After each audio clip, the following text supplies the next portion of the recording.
Because as I've talked to people in the United States and worldwide, monitoring has become a major focus and a major skill.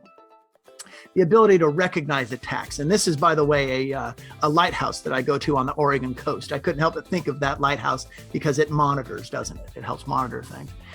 We did a survey about essential skills, essential practices that departments and corporations are putting in place. And the results of that survey were pretty interesting. Security monitoring came up as the number 1 skill. One of the things I've noticed in talking to professionals in the United States government, for example, as well as corporations and, for example, pharmaceutical companies that I've spoken with lately, retail companies, the idea of monitoring will help solve some of our security supply chain attacks. It can help slow down ransomware. It's a major issue. It's a major solution to these issues. Incident detection and response came in second, but notice that is also a form of monitoring. And business continuity has, of course, always been a major concern.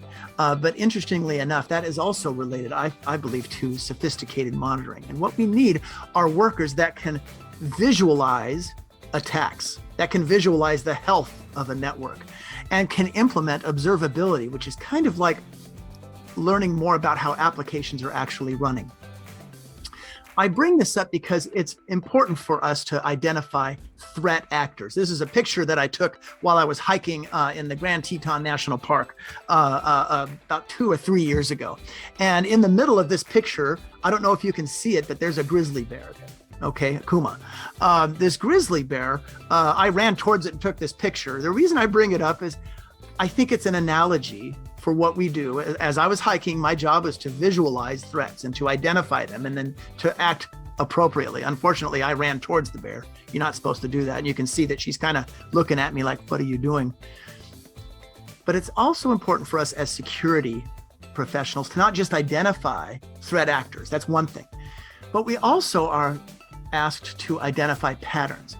One time recently, it was about 6 months ago, I was able to fly to the East Coast of the United States to a meeting with some corporate leaders. And I was able to take this picture. And you can see that there are some volcanoes there. You're familiar with volcanoes in Japan.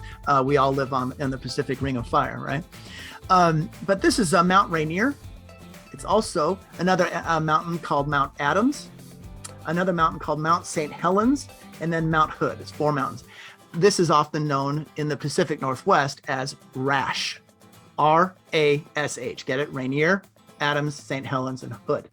I bring this up because Pacific Northwesterners, whenever we're lucky enough, when it's not raining and we can see this pattern, we always tell people, hey, I was flying and I was able to see rash, right?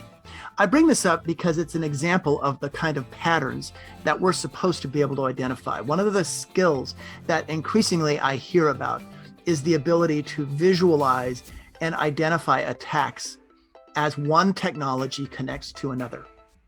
When one technology connects to another, that is often where attackers try to go in and find information or to defeat security. For example, when a web server talks to a SQL server, right, and a user goes up and uses a browser to obtain a database, what happens? A hacker tries to do SQL injection. That's just one example of what I call an interstice. It's where a weakness exists between when one technology, like a web server, connects to a database. I've noticed one of the other trends that in cybersecurity is that we don't just need more data. What we need is actionable information. What we need are workers that can recognize patterns and trends, who can crunch the numbers. And this is why security analytics is a major element of data analytics. At CompTIA, we have the upcoming Data Plus certification, but we also have our security analytics emphasis. It's called CYSA Plus. And it's very important to understand that security workers need not to just say, hey, there's a problem. They need to actually put that problem into context and then to create a proper incident response.